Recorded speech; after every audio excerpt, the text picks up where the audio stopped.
こんにちは。武器屋の店主のフランです。チャッス。私は勇者のゆうちゃんだよ。皆様、年末年始はいかがお過ごしでしたか？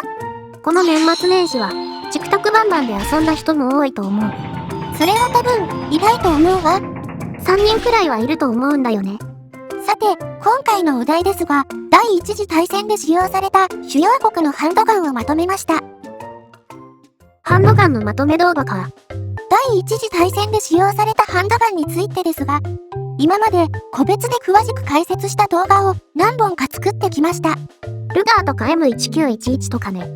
今回は、イギリス、フランス、ドイツ、イタリア、ロシア、アメリカ、日本のハンドガンを紹介していきましょう。イギリス、フランス、イタリアの拳銃って今まで紹介してないよね。そうね。第一次大戦で使用された拳銃はかなりの種類があります。数えてないですが、ざっと見ても多分50種類は軽く超えているイメージです。50ってそんなにあるのかよ。古いタイプの銃を使っていたりもするので、そういうのも全部含めて相当な種類がワールドウォー1で使用されました。今までに個別で紹介したのは割と有名なものだけを選んで動画にしてきたのです。じゃあ、第一次大戦の拳銃だけで、まだ軽く40本以上は動画のネタがあるってわけだね。ネタはあるといえばあるんですが、でも、マニアックすぎる銃は見向きもされなくて再生されないので、多分動画にしないと思います。ただ、まとめ動画にして出す予定はありますね。なるほどね。今回は、主要国の主力となったハンドガンについて紹介していきます。主力ってことは、有名なハンドガンってことだね。どうでしょう。そうでもないかもしれません。まずはイギリスから行きましょう。イギリスでは、様々な拳銃が使用されました。コルトやスミス&ウェッソン、マウザーなどですね。マウザーってドイツの銃だから、敵国の武器じゃないですか。敵とか関係なく使用されていたのよ。特に、アメリカのコルトとスミス&ウェッソン、ドイツのマウザーなどは、あちこちの国で使われていたのです。そういうことか。イギリスでは、セミオートであるアメリカのコルト M1911 なども使っていましたが、やはりイギリス製の武器であるウェブリーを紹介したいと思います。ウェブリーは1887年から1970年までイギリス軍の正式装備になっていた息の長い武器です。これってリボルバーじゃないですか。リボルバーよ。第一次大戦時、世界的にもまだまだリボルバーが軍の主力装備ですね。セミオート拳銃は第一次大戦の開戦の直前くらいに完成しました。セミオートの普及率はリボルバーに比べても低かったのです。なるほど。イギリスのウェブリーリボルバーは独自の進化を遂げた銃です。世界で唯一トップブレイクアクションを守り続けたハンドガンですね。おう、トップブレイク。中で折れて廃墟と装填ができる操作速度の速い銃だね。そうです。世界のリボルバーはスイングアウトという形式に移行していきます。しかし、イギリスのウェブリーだけはトップブレイクを維持し続けました。トップブレイクは構造が弱いために廃れたのですが、イギリスでは弱点を克服しつつ使用されたのです。ということは、普通に使えるトップブレイクってことなんだね。そういうことね。ウェブリーの中でも第一次大戦で活躍したのがウェブリーマーク6ですね。非常に優れた軍用リボルバーとして称賛されています。なるほど。ウェブリーは6発装填の45口径、歴史上最も威力の高いブレイクアクションです。強えのか？強え銃なのよ。カートリッジには455ウェブリーを使います。威力としては当時アメリカやドイツで使用されたハンドガンカートリッジと比べると若干劣ります。アメリカの 45ACP の3分の2ほどのエネルギーでドイツの 9mm パラベラムよりも少し劣ります。45口径なのに38口径の 9mm パラベラムの方が強いんだね。そこはトップブレイクの構造上の限界なのかもしれません。しかし、ウェブリーは汚れにも強く、頑丈で優れた銃でした。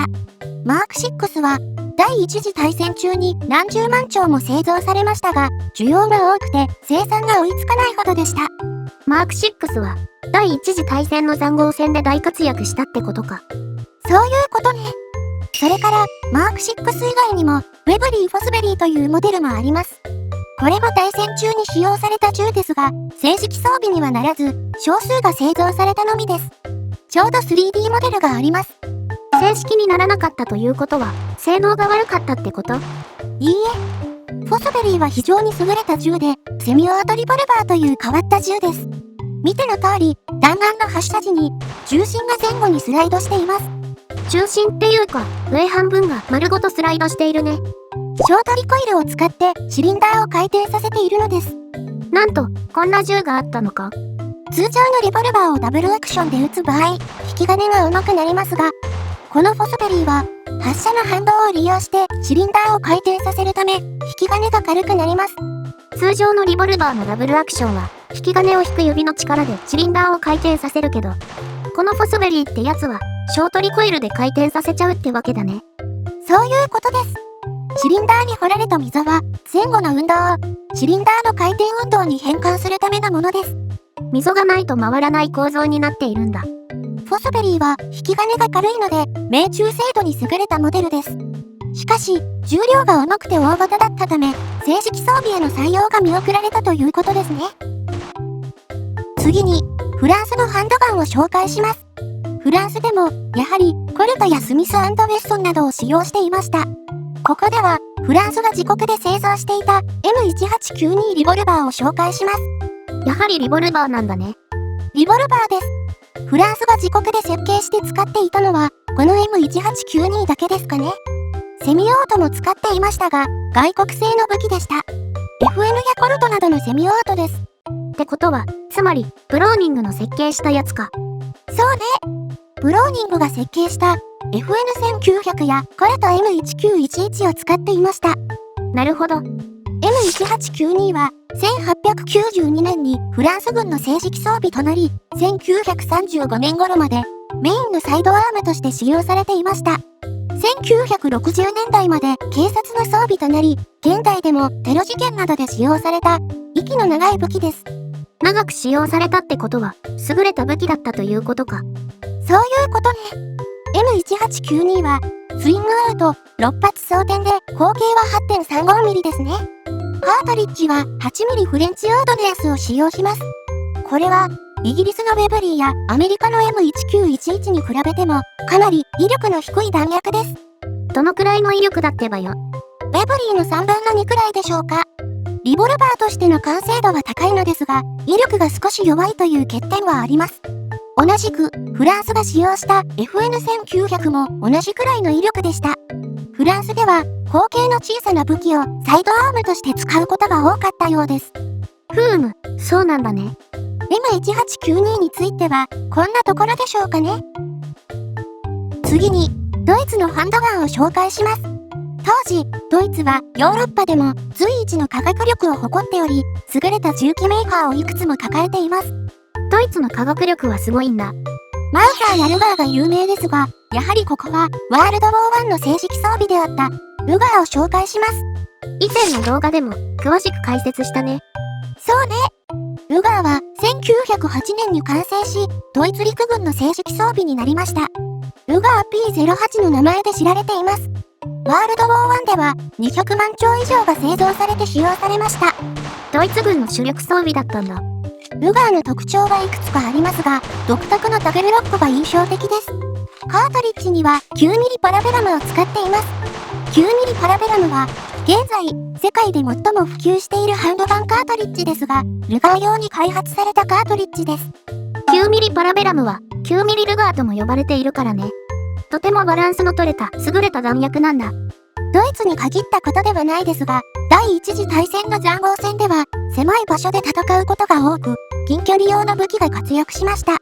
パフォーマンスの高い 9mm パラベラムを撃てるルガーは、活躍したのです。ふむふむ。塹壕戦も後半戦になると、さらに連射力の高い武器が要求されるようになります。ルガーは改造されて、フルオート射撃が可能なマシンピストルという武器に進化します。32発の弾薬が装填されたスネイルマガジンを使い、サブマシンガンのような武器としても使用されました。これは強い。ただ、発射速度が速すぎて、発熱の問題があったようです。ワールドウォー1の終戦後、このようなマシンピストルは廃れ、サブマシンガンが台頭するようになります。そういうことだったのか。ルガーは国内外を問わず、非常に人気があり、敵国だったアメリカやイギリスの兵士たちから戦利品として狙われるようになります。ドイツ国内でも軍人の間で贈答品として人気があったのです。イタリアのハンドガンを紹介します。イタリアでもやはりマウザーやスミス&ウェッソンを使用していましたが、イタリアの老舗銃火器メーカー、ベレッタを紹介します。ベレッタって老舗だったの？ベレッタは今までの動画の中であまり登場していないんですが、実はベレッタの歴史は相当古く、ルネサンスの終わりくらいまで遡ります。ルネサンスって古すぎない？ 500 年くらいの歴史があります。創業は1526年と言われていますね。両口やコレキオよりも古いというのか。日本に火縄銃が伝わるよりも昔だ。最も古い公式な文書が1526年ですので、もっと古くから銃を作っていたと考えられています。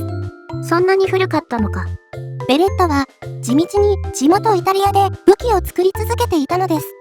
銃が進化した19世紀の歴史では、マウザーやブローニングなどの活躍が目立つため、ベレッタの名前が出てくることはないですが、20世紀の初頭から名前が出てくるようになります。そうだったんだね。第一次大戦では、イタリア軍の主力装備になっています。ベレッタ M1915 が製造されて戦いに投入されました。M1915 は9ミリ口径のセミオート拳銃で7発装填と8発装填のバージョンがあります。カートリッジには9ミリグリゼンティというのを使用します。9ミリ口径ってことはパラベラムを撃てるのか？ベレッタに使用されているグリゼンティのサイズは9ミリパラベラムと全く同じです。しかし、グリゼンティはパラベラムよりも火薬の量が減らしてあります。ベレッタ M1915 で9ミリパラベラムを撃つと強すぎて銃が壊れてしまいますね。弾の大きさは同じでも威力が違えば使えないんだね。M1915 はイタリア軍で使用されましたが、製造数は10万丁に届かないほどです。次は、ロシアのハンドガンを紹介します。ロシアでは、マウザーやコルト、ルガー、FN などを使っていましたが、長らくロシアで使用されることになる、ナガンリボルバーを紹介します。モシンナガンのナガンが作ったやつかな？そうです。ナガン M1895 というリボルバーです。これは、1895年にロシア軍で採用されて、第二次大戦後まで製造され続けました。製造数は数百万丁とも言われています。息も長いし、かなりの数が作られたんだね。1933年にトカレフが登場し、ナガンリボルバーにとって変わっていきますが、トカレフの製造数が十分なわけではなかったので、ナガンリボルバーは、その後も生産されて使用され続けたのです。ふむふむ。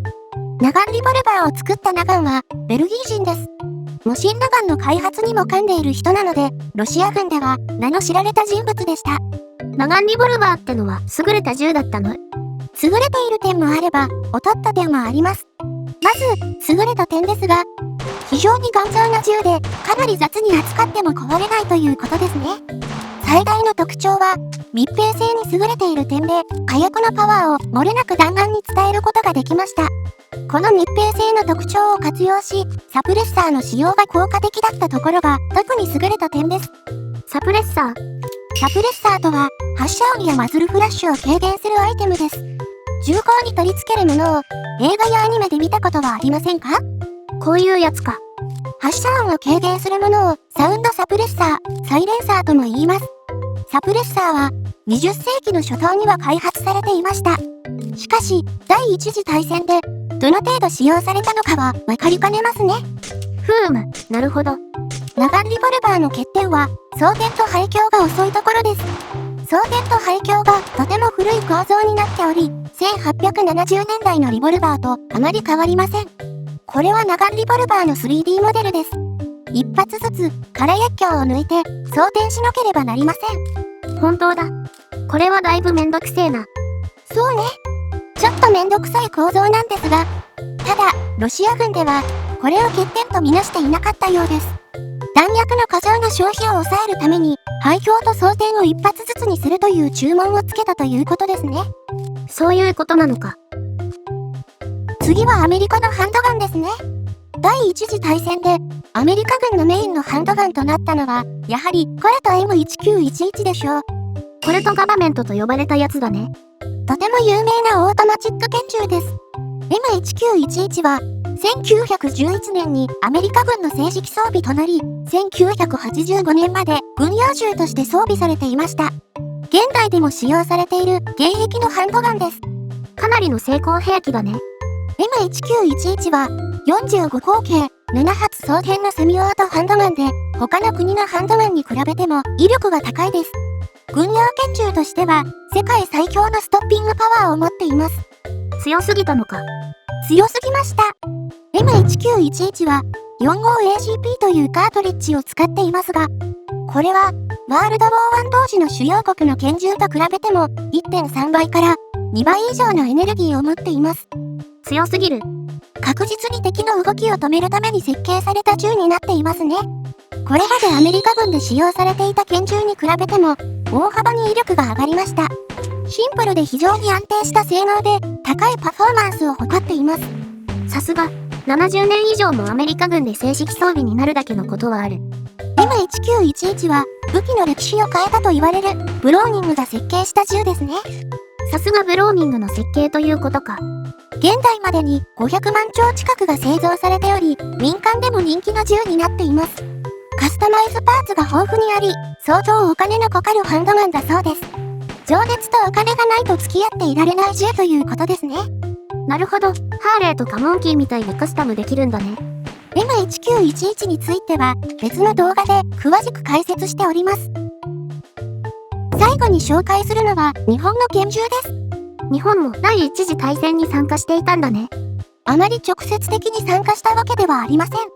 ドイツが植民地にしていた中国の青島にあるドイツ軍の基地などを攻撃しました。日英同盟を組んでいたので、イギリス軍のために武器を輸出するなどして支援しましたね。日本は武器を売って儲けたんだ。イギリスやロシアでは日本から輸入した30年式や38式も使っていました。これらのライフルは非常に優れたライフルでした。そして、そんな日本がワールドウォー1で使用していた拳銃が26年式拳銃です。ゴミ製のリボルバーか。残念ながら失敗兵器と言わざるを得ません。26年式は色々と問題のあった拳銃です。威力は世界最弱で、とても軍用拳銃として信頼できるレベルではありません。また、シリンダーにはストッパーがついておらず、自由に回転し放題。26年式拳銃は14年式拳銃が登場するまで30年近く正式装備でした。なんでこんな武器を30年間も正式装備にしていたのか、首をかしげるほどの性能です。不思議な現象だ。拳銃の開発に労力や時間、お金を割く余裕がなかったのではないかと思います。また、戦術的にも拳銃を重視していなかったことも考えられますね。謎だね。26年式については、資料がほとんど残っておらず、謎に包まれており、誰が作ったのかもわかりません。26年式拳銃については、過去に動画を作ったから、詳しいことはそっちで説明しているよ。武器屋のお姉さん。というわけで、ワールドウォー1で使用された主要国の拳銃を紹介しました。いろいろな銃があるな。他にも、いろいろな拳銃が使われていました。今回は、主に自国で生産されたものを紹介いたしました。ウェブリーやベルッタ、ナガンなどは今まで紹介していなかったので、少し説明が長くなりましたね。今後、誰も知らんマニアックな拳銃も紹介していけたらいいね。余裕があれば、紹介していきたいですね。というわけで、ご視聴ありがとうございました。ありがとうございました。面白かったらチャンネル登録してくださいね。よろしく頼むよ。